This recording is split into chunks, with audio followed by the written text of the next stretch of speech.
Ini rahasia. Inilah rahasia.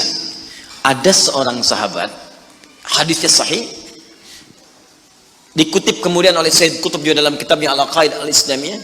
Syekh Muhammad Nasiruddin Al-Albani pun mensahihkan hadis ini. Ketika Nabi selesai kemudian menunaikan salat, terdengar seseorang berdoa. Perhatikan doanya. Doanya menggunakan pembuka surat Al-Ikhlas. Saking yakinnya Siddiq dengan ayat ini, dan dia mengamalkan kandungan isi surahnya, dia membuka doanya dengan surah ini. Saking yakinnya dengan surah ini. Perhatikan kalimatnya. Allahumma ushhidu bi annaka antal ahadus samad alladzi lam yalid wa lam yulad wa lam yakul lahu kufuwan ahad. Allahumma inni as'aluka an taghfira liya. Hadisnya sahih. Kata orang ini, ya Allah, saya menyaksikan, meyakini ya Allah, bahwa hanya Engkau satu-satunya Tuhan yang layak dipertuhankan dan disembah. Aku meyakini bahwa satu-satunya Engkau adalah Tuhan yang menjadi tumpuan dalam setiap permohonan. Engkau tidak beranak dan tidak diperanakan, dan tidak ada sekutu bagimu. Aku nggak minta banyak ya Allah, aku hanya mohon ampuni dosa-dosaku. Begitu selesai kalimat itu diucapkan, terdengar oleh Nabi. Apa keterangan Nabinya? Perhatikan kalimatnya. At-tadri bimadza du'i? Ya fulan, tahu nggak Anda itu baru mengucapkan kalimat apa tadi? Apakah engkau paham? Engkau baru mengucapkan kalimat apa tadi dalam berdoa? Kata orang ini, wallahu wa rasuluhu a'lam. Ya Rasul, saya nggak paham apa yang dimaksudkan kecuali Allah dan Rasul yang lebih mengetahui. Ini adab. Adab, walaupun gini, kalau Anda sedang mengerjakan sesuatu dan Anda paham dengan itu, kalau ada orang lebih pintar daripada kita, ustadz, ulama, apalagi nabi, nanya pada kita, maka adabnya bilang aja nggak tahu. Karena boleh jadi mereka memiliki hikmah yang belum sampai kita kepadanya. Kalau kita jawab, saya tahu ya Rasul, nggak akan nyampe kalimat nanti. Ya. Jadi kalau Anda sedang mengerjakan sesuatu, zikir misalnya, la ilaha illa anta subhanaka inni kuntu minadh dhalimin. Tanya ustaz, datang ustaz, masya Allah pak, zikirnya bagus banget, tahu nggak maksudnya? Tahu, lewat tuh ustaz dulu. Bilang aja, belum ustaz, Allah Rasulullah alam. Oh begitu, kalau belum kenapa dibaca? Ya, saya pernah dengar saja, maka diterangkan. Begini maksudnya pak, begini, Anda dapat ilmu baru. Makanya sahabat seringkali kalau ditanya Rasulullah, bilangnya Allah Rasulullah alam, Allah Rasulullah alam, supaya dapat ilmu baru. Itu diantara rumus di ilmu hadis. Ini kadang-kadang orang kita sekarang sahabat bukan, tabiin bukan, tanya tahu semua. Bahkan saat ditanya, buka Google dulu. Ya udah, ngapain ada ustaz?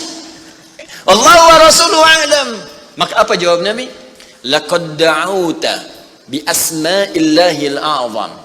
Diriwayat lain, bismillahil a'zam. Idza du'iya biha ajab wa idza su'ila biha a'ta. Tahukah Anda? Kata Nabi, Anda baru saja berdoa dengan menyebutkan dengan yakin semua sifat-sifat Allah yang maha tinggi. Nama-nama Allah yang tertinggi. Nama Allah yang tertinggi, nama tauhidnya, Al-Ahad, nama tertinggi. Karena dengan itulah nama ini Allah ditakdiskan, dikuduskan. Dengan nama ini Allah disembah, dan dengan nama ini Allah dipertuhankan. Kata Nabi, Anda baru berdoa dengan menyebutkan nama Allah yang paling tinggi. Yang kalau disebutkan nama itu di awal doa, maka semua doa yang disampaikan akan dikabulkan, semua permintaan akan dijawab. Tapi apakah semua orang yang membaca doa itu diawali dengan surah tadi akan dijawab? Belum tentu. Kalau tidak ada praktek sedikit dalam jiwanya.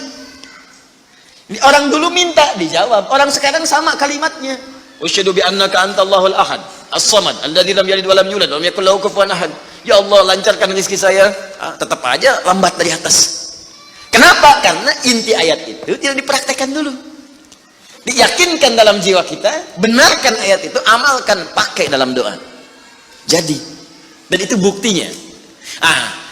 Kemudian apa ciri orang yang akan cepat kemudian dirahmati oleh Allah? Dengan menjadikan 4 contoh yang kemarin sebagai model.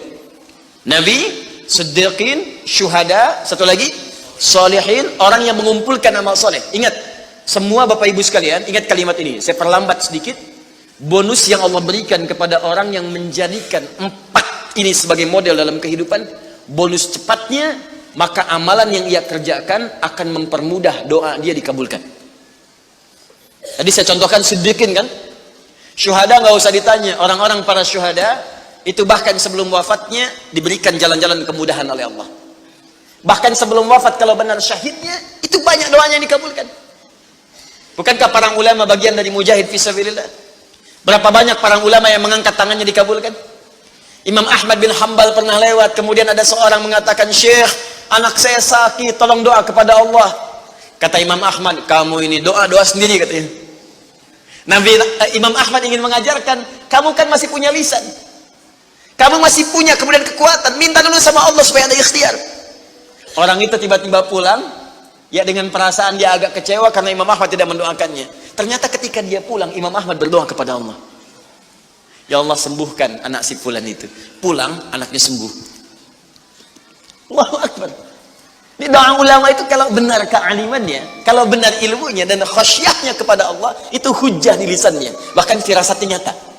Kadang dikasih dalam mimpi, kadang kemudian bermohon kepada Allah tanpa diketahui. Ada solihin juga demikian. Bahkan turun Quran surah ke-5 ayat 35. Ya. Paling kanan sebelah bawah, "Ya ayyuhalladzina amanu taqullaha wabtaghu ilaihil wasilah." Hai orang-orang beriman, tingkatkan terus takwamu kepada Allah dan jadikan takwa itu sebagai wasilah untuk meminta kepada Allah dari apa yang engkau inginkan. Dan kalau Anda cari takwa di Quran, bentuknya amal soleh. Tidak pernah kalimat takwa disebutkan dalam Al-Quran kecuali pada umumnya akan menyebut amal soleh. Contoh, kalimat takwa pertama langsung disebutkan orangnya di Al-Baqarah ayat 2. "Dzalikal kitabu la hudal lil." Siapa muttaqin orang takwa di sini? Sebutkan ayat 3 dan 4-nya. "Alladzina yu'minuna bil ghaib wa yuqimunas." Lihat sini. Iman dulu. Iman, baru kemudian salat. Masih ingat di pertemuan lalu, sebuah amal menjadi soleh kalau didahului oleh apa? Iman. Di iman itu nggak akan dipisahkan dengan amal soleh. Ada iman, maka amal berubah jadi soleh. Dalilnya Quran surah ke-103. "Walas innal insana lafi illa alladzina amanu." Iman wa amilis soleh. Amal soleh. Apa wujudnya amal soleh itu? Jadi rumus cepatnya begini. Iman akan melahirkan sebuah amal yang dengan sifat iman ini menjadi soleh. Kalau iman dipadukan dengan amal soleh, maka akan berubah menjadi takwa namanya. Karena itu ketika Allah menyebutkan kalimat takwa dalam Al-Quran, baik dengan kata benda, ya, noun, muttaqin, muttaqun, atau kata kerja, verb, fi'il, tattaqun, yattaqun, ittaqau, pasti setelahnya akan bertemu dengan iman dan amal saleh. Dzalikal kitabu la hudalil. Siapa muttaqin orang takwa di sini? Alladzina yu'minuna bil ghaib wa iman lis salat. Wa mimma razaqnahum infaq, dan seterusnya. Al-Baqarah 183. Ya ayyuhalladzina amanu kutiba alaikumus iman, ya ayyuhalladzina amanu kutiba alaikumus syiyam, puasa. Kama kutiba alal ladzina min la'allakum taqwa. Jelas? Maka ketika lihat rumusannya, lihat formulanya. Ini agak jarang dibahas ya. Perhatikan formulanya. Kata Allah di Quran surah ke-5 ayat ke-35. Ya ayyuhalladzina amanu. Hai orang-orang yang telah beriman. Alhamdulillah modal ini ada. Masih beriman? Alhamdulillah. Berarti modalnya sudah ada kan? Nih, yang dipanggil ini. Hai orang-orang yang telah beriman. Yang belum beriman tidak haid. Ittaqullah. Tingkatkan takwamu kepada Allah. Yang diminta ini. Perhatikan rumusnya. Hai orang-orang yang telah beriman, tingkatkan takwamu kepada Allah. Wabtaghu ilaihil wasilah.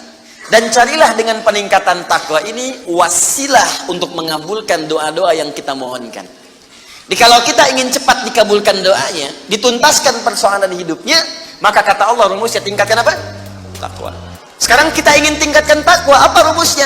Takwa itu formulanya iman plus.